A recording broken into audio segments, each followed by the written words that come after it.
हर साल हजारों मर्द एक साइलेंट थ्रेट के साथ जीते हैं, प्रोस्टेट कैंसर। ये बीमारी अक्सर अपने अर्ली स्टेजेस में सिम्टम्स नहीं दिखाती और बिना पता चले बॉडी में रहती है जब तक इसे ट्रीट करना मुश्किल ना हो जाए। नंबर्स काफी अलार्मिंग है। 8 में से एक आदमी अपनी लाइफ में प्रोस्टेट कैंसर से डायग्नोस होता है। सिर्फ 2023 में ही यूएस में 288,000 से ज्यादा नए केसेस एक्सपेक्ट किए गए थे, जिसमें लगभग 34,700 आदमियों की जान गई। लेकिन एक होप भी है, अगर जल्दी पकड़ा जाए तो प्रोस्टेट कैंसर का सर्वाइवल रेट 98% है। इसलिए वार्निंग साइंस को पहचानना बहुत जरूरी है। What is prostate cancer? Prostate cancer एक ऐसी बीमारी है जो प्रोस्टेट ग्लैंड में होती है। ये एक छोटी वॉलनट शेप वाली ग्लैंड होती है मर्दों के अंदर, जो सेमिनल फ्लूइड बनाने का काम करती है। प्रोस्टेट कैंसर दो तरह से हो सकता है: स्लो ग्रोइंग केसेस, जिसमें सिम्टम्स सालों तक अपीयर नहीं होते और पेशेंट की लाइफ पे ज्यादा इफेक्ट नहीं पड़ता; अग्रेसिव केसेस, जिसमें कैंसर रैपिडली स्प्रेड करता है और बॉडी के दूसरे ऑर्गन्स को अफेक्ट करके लाइफ थ्रेटनिंग कॉम्प्लिकेशंस तक ले जा सकता है। सिम्टम्स 1.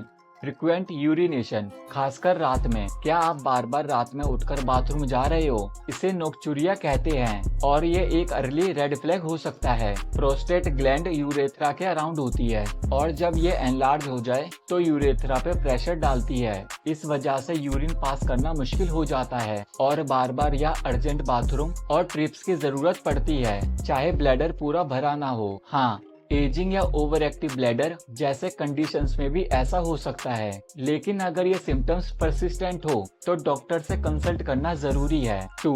पेनफुल इजैकुलेशन, अगर आपको इजैकुलेशन के टाइम दर्द या डिस्कम्फर्ट फील होता है तो ये एक प्रोस्टेट इशू का साइन हो सकता है। ये pain penis, testes, lower abdomen या रेक्टम में हो सकता है। रीजन ये है कि अगर प्रोस्टेट ग्लैंड इन्फ्लेम्ड हो या कैंसरस चेंजेस हो तो वो सेमिनल फ्लूइड प्रोडक्शन प्रोसेस को डिस्टर्ब कर देती है, जिससे इजैकुलेशन पेनफुल हो जाता है। अगर ये सिम्टम बार बार रिपीट हो तो डॉक्टर को जरूर दिखाना चाहिए। 3. ब्लड इन यूरिन और सीमन, अगर आपने कभी यूरिन, हेमेटूरिया या सीमन, हेमेटोस्पेर्मिया में ब्लड देखा है तो ये एक सीरियस वार्निंग साइन है। प्रोस्टेट कैंसर में ये प्रॉब्लम ट्यूमर ग्रोथ या वैस्कुलर डैमेज की वजह से होती है, जो प्रोस्टेट के आसपास के टिश्यूज को अफेक्ट करता है। हाँ, कभी कभी इन्फेक्शंस या यूरिनरी ट्रैक्ट इंजरी भी इसका रीजन हो सकती है, लेकिन विजिबल ब्लड को कभी इग्नोर नहीं करना चाहिए। इस सिचुएशन में इमीडिएट मेडिकल चेकअप जरूरी है। 4. Pen while sitting,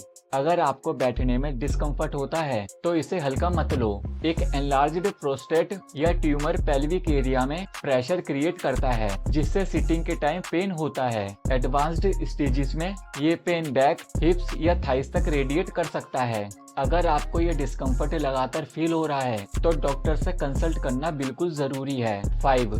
pain in back, हिप्स और चेस्ट, अगर आपको बैक, हिप्स या चेस्ट में deep seated constant pain feel हो रहा है तो ये एक एडवांस्ड प्रोस्टेट कैंसर का साइन हो सकता है, जो बोन्स तक स्प्रेड कर चुका है। ये पेन नॉर्मल मसल या जॉइंट पेन जैसा नहीं होता, बल्कि रेस्ट करने पर भी ठीक नहीं होता और टाइम के साथ साथ और बढ़ता है। अगर आपको ऐसा पेन कंटिन्यूसली फील हो तो इमीडिएट मेडिकल अटेंशन लेना बहुत जरूरी है। 6. स्वेलिंग इन लेग्स और फीट, अगर आपको लेग्स या फीट में स्वेलिंग, एडिमा हो रही है तो ये भी एक साइन हो सकता है कि प्रोस्टेट कैंसर लिम्फ नोड्स तक स्प्रेड हो गया है। जब लिम्फेटिक ड्रेनेज कैंसर सेल्स की वजह से ब्लॉक हो जाती है तो फ्लूइड लेग्स और फीट में एक्यूमुलेट हो जाता है, जिससे स्वेलिंग होती है। अगर ये स्वेलिंग परसिस्टेंट हो और दूसरे सिम्टम्स के साथ आई हो तो अर्जेंट इवैल्यूएशन की जरूरत है। 7. अनइंटेंशनल वेट लॉस, अगर आपका वेट बिना किसी डाइट या एक्सरसाइज के एफर्ट्स के कम हो रहा है तो ये एक सीरियस वार्निंग साइन हो सकता है। इसका रीजन ये है कि कैंसर सेल्स बॉडी की एनर्जी ज्यादा कंज्यूम करते हैं, जिसकी वजह से मेटाबॉलिक इम्बैलेंस होता है और आपका वेट रैपिड स्पीड से गिरता है। इस तरह का वेट लॉस आपको फटीग फील करवाता है, चाहे आप नॉर्मल खाना खा रहे हो। 8. नंबनेस और वीकनेस इन लिम्स, अगर आपके आर्म्स या लेग्स में टिंगलिंग, नंबनेस या वीकनेस फील हो रही है तो ये एक एडवांस्ड प्रोस्टेट कैंसर का साइन हो सकता है, जो स्पाइनल कोड को कंप्रेस कर रहा है। इस कंडीशन को स्पाइनल कोड कंप्रेशन कहा जाता है, जिसमें नर्व्स जो मूवमेंट और सेंसेशन कंट्रोल करते हैं वो डिस्टर्ब हो जाती हैं। अगर टाइम पर ट्रीट ना किया जाए तो ये पैरालिसिस या ब्लैडर और बाउल कंट्रोल लॉस का रीजन बन सकता है। Risk factors for prostate cancer.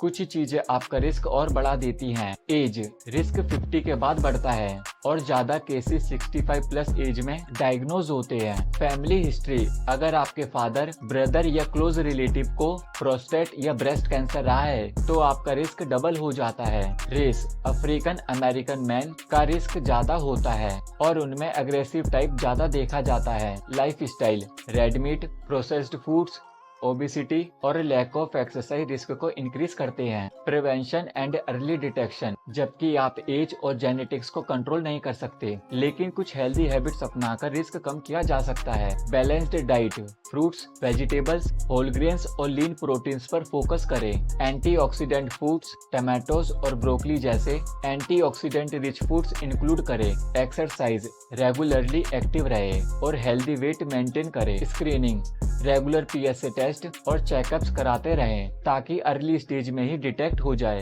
A message of hope, prostate cancer serious है लेकिन इनविंसिबल नहीं। अगर अर्ली डिटेक्ट हो जाए तो सर्वाइवल रेट 98% है। अपने बॉडी के सिग्नल्स सुनो, सिम्टम्स को इग्नोर मत करो। ये इन्फॉर्मेशन अपने फ्रेंड्स और फैमिली के साथ शेयर करो, ये उनकी लाइफ बचा सकती है। Stay vigilant, stay proactive. आज के एक्शंस कल आपकी लाइफ चेंज कर सकते हैं।